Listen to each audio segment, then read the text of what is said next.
Satu pelaku penyerangan di rumah Thomas Rizka ditangkap, polisi lakukan pendalaman.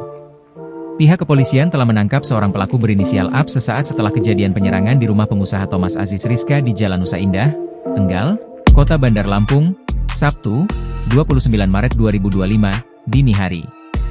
Sementara, seorang pelaku lainnya berhasil melarikan diri dan masih dalam pengejaran petugas. Adapun tim Inafis Polresta Bandar Lampung telah mendatangi lokasi untuk melakukan olah TKP. Satu pelaku sudah diamankan.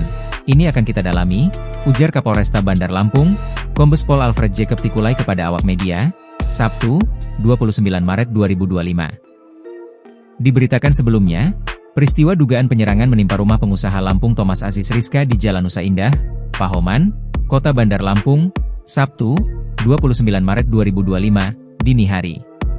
Berdasarkan video yang diterima Tribun Lampung, tampak sejumlah orang dan anggota kepolisian memenuhi rumah Thomas Rizka pasca terjadi insiden. Di video lainnya, tampak salah seorang korban dilarikan ke rumah sakit untuk mendapat perawatan medis.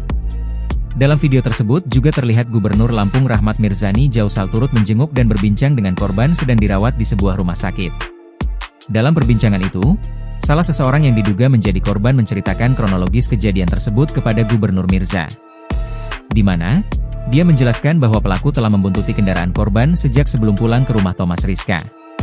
Sesampainya di rumah Thomas, dia mengatakan jika pelaku sempat terlibat adu fisik dengan orang-orang yang ada di rumah tersebut.